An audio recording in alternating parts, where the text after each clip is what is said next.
Mais uma vez, nós estamos na presença do Senhor hoje, sexta-feira, né?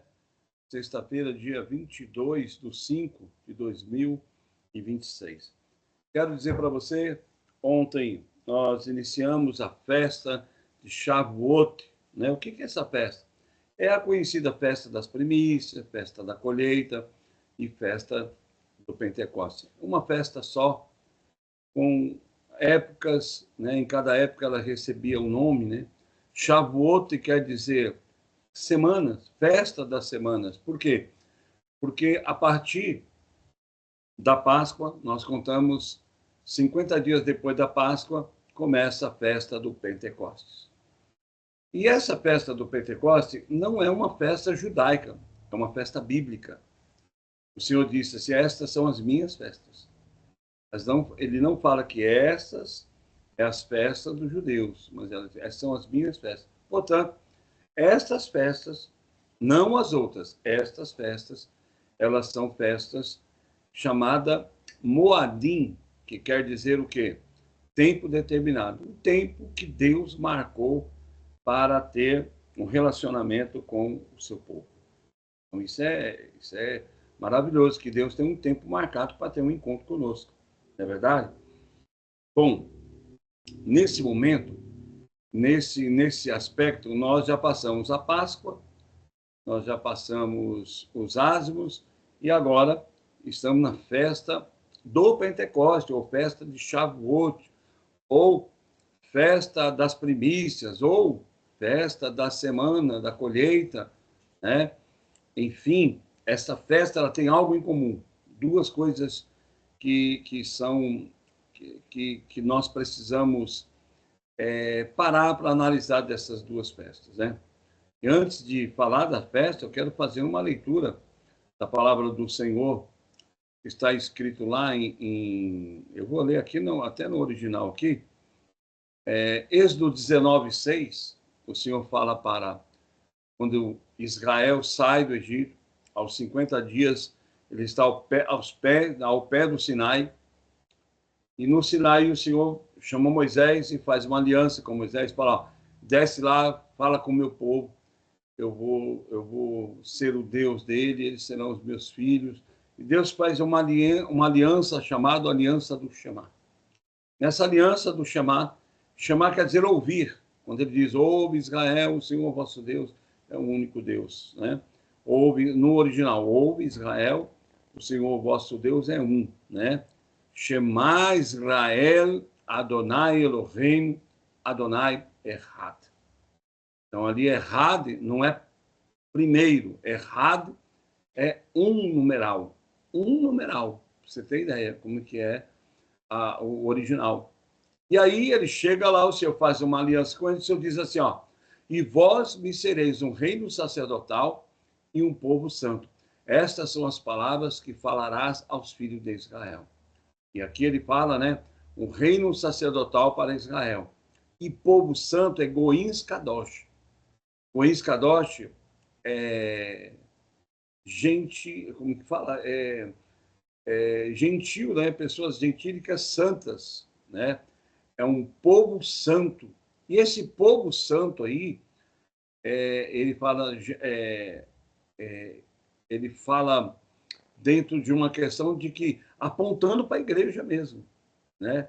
Estou lembrando aqui da palavra Goins Kadosh, quer dizer, né? Gentios santos. Essas são as palavras corretas. E esse gentio santo aponta para a igreja também. Então, lá no pé do Sinai, o Senhor estava fazendo uma promessa não só para Israel, mas como para a igreja. E também, se nós quisermos fazer uma comparação, Gálatas 3:29 está escrito: se sois de Cristo, sois também descendência de Abraão e herdeiros conforme a promessa. E isso é muito sério, né? Nós estamos fazendo parte, né, da promessa de Deus nas nossas vidas. Agora, o que acontece nesse interim, né? Porque que nós temos aí a festa, né? Vamos chamar aqui a festa do Pentecoste, né? Shavuot, Por que está relatado lá em Levítico 23, 15 a 16, Deuteronômio 16, 9 e 10, Êxodo 19, 20, né? Muita coisa. Por que Deus deixou muito bem registrado isso? Porque isso é importante para nós, né? Então, a festa de Shavuot, festa de Pentecostes, ela tem duas grandes informações. É uma festa agrícola, onde o povo começava a ceifar, né? Começava a colher os seus frutos. E quais são os frutos que nós estamos falando aqui? Nós estamos falando do trigo, da cevada, né? Que abria, né, esse tempo chamado Festa das Colheitas. Então, o povo colhia lá um molho, né, de trigo, tal, de cevada, entregava para o sacerdote movia esse molho diante do altar, apresentava ao Senhor e o povo era abençoado. Agora, antes de Deus falar isso para o povo, nós temos alguns significados muito importantes, né? Muito, mas muito importante. Por quê? Porque tudo aquilo que é envolvido na entrega das festas, ou seja, das festas bíblicas, como eu falo festas bíblicas? Festas bíblicas são aquelas festas que o Senhor disse, essas são as minhas festas. E as outras festas, Hanukkah, festa de Purim, essas outras festas são festas culturais de Israel. Né? A gente não precisa estar fechando essas festas, guardando essas festas, mas as festas bíblicas, elas contam o ministério de Jesus, como a Páscoa, os Ázimos, Pentecostes, a festa de trombeta, a festa de Yom Kippur e a festa dos tabernáculos. Ela conta o ministério de Jesus. Por isso, quando nós estamos guardando, celebrando, santificando nessas festas, nós estamos deixando bem claro o ministério de Jesus nas nossas vidas. Tá? Bom, vamos lá. As 7 espécies que estão envolvidas nessas festas, não só na festa do Shavuot, mas em todas essas 7 festas, 6 festas que eu acabei de dizer, começa ali com a cabeça do ano, né, que é 1º de Nissan, depois vem a festa de Páscoa, Asmo, Pentecostes, passa-se 7 meses, vem a festa das trombetas, a festa de Yom Kippur, que é a festa do perdão, e a festa dos tabernáculos.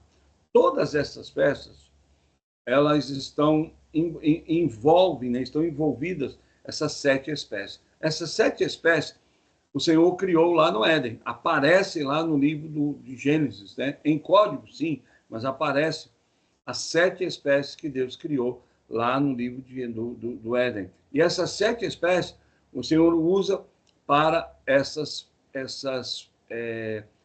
festividades solênicas, né? E o primeiro é o trigo, né? Que representa o sustento básico, a maturidade, a estrutura. O trigo, em Shavuot, era oferecido de forma de 2 pães com fermento no templo, né? A sombra e a substância, né? Que o trigo precisa ser moído para virar o pão. E assim como o Machia ben Yosef, ou seja, né, o Messias, filho de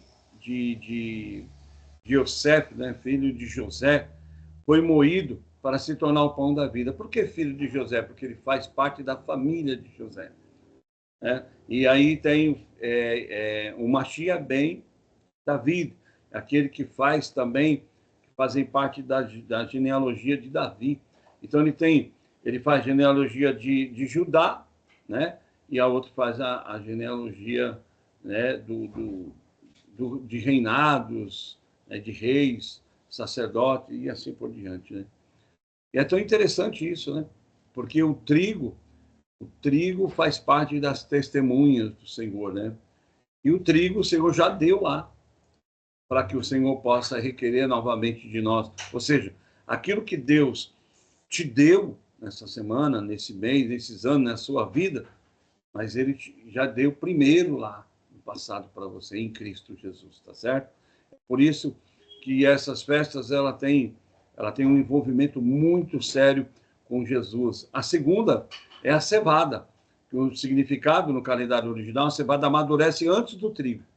Sua colheita começa em Pêssah, né, lá na Páscoa. E é um grão mais resistente e rústico, né? Representa o início do caminhar no deserto, a contagem do homem, que liga a libertação física do Pêssego, da Páscoa, a entrega da instrução de Shavuot. Então, nós temos duas libertações, a libertação física, e Shavuot representa a libertação espiritual, porque eles recebem a Torá, eles recebem os 10 mandamentos da parte de Deus. Olha que coisa tremenda, né? E nós temos a videira, né? Que é a uva, né? É chamado de Geffen. O significado da uva produz o vinho, que na geografia bíblica é o símbolo máximo da alegria e da celebração da aliança, né? E Yeshua se apresenta como uma videira verdadeira. O fruto esmagado no lagar produz o vinho que sela a nova aliança. Então, isso está relacionado com o nosso querido Mashiach, né? O figo, que é o tená, o figo é uma fruta que exige paciência para o amadurecimento e simboliza o conhecimento e o aprendizado constante da Torá. Por isso, os rabinos, eles gostavam de estudar, eles tinham uma prática comum de estudar debaixo da sombra, né, da figueira. Diz que é uma das melhores sombras do mundo, né?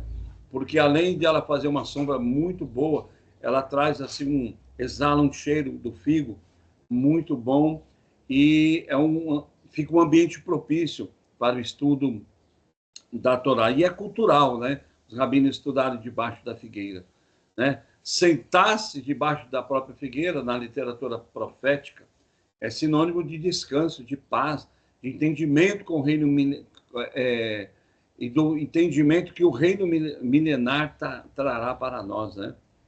O romã também é uma outra fruta que aparece. A romã famosa, que é rimon, né? A romã é famosa por conter centenas de sementes protegidas por uma casca firme.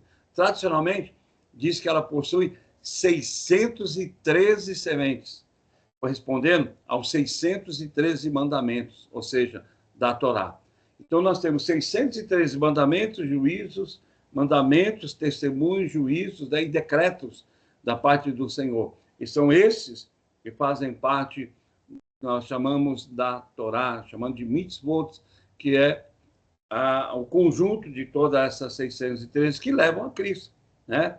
A palavra, a lei, né? Leva o Senhor, a lei é uma sombra do Mashiach, e é importante nós entendermos isso diante do Senhor. A sexta espécie é a oliva, o azeite, né? Ou a azeitona. E a oliveira é uma árvore quase indestrutível que sobrevive a invernos rigorosos, terreno seco, e o fruto é esmagado para produzir azeite puro, né? O azeite é combustível para melhorar, base para unção com óleo. O Messias, o Messias ungido que passou pelo Getsemane, o lagar para liberar o Espírito. Esse óleo, ele também é feito para fins curativos, né? Medicinais, também para lavar as mãos como sabão, né? É muito interessante isso, porque esse óleo, ele fala da unção, né, sobre Cristo, a unção sobre a igreja do Senhor. A tâmara, que que produz o mel. Quando a Bíblia diz que Israel iria para uma terra que mana leite e mel, leite é leite das cabras, que ficava nas penhas, nas rochas, era tão fértil que jorrava leite, né, das cabras e escorria pelas pedras, né? Pedra ali, né? Roche, que quer dizer o próprio Cristo, né? E essa manando leite, alimentando como a própria expressão, né? De grande El Shaddai, o Deus que amamenta Israel. Que coisa maravilhosa, né? E agora, esse mel não é mel de abelha, é mel de tâmara. O mel de abelha é o mel de risco, que faz você correr risco. Mas o mel de tâmara não. É o mel que traz para você, dentro de um ambiente de paz, de shalom, né? Quando a Bíblia diz que Israel é uma terra que mana leite e mel, o mel, a questão não é a abelha, mas o mel espesso, doce extraído das tâmaras maduras, né? Muito interessante isso, né? E ela representa a doçura da palavra de Deus e a retidão do justo.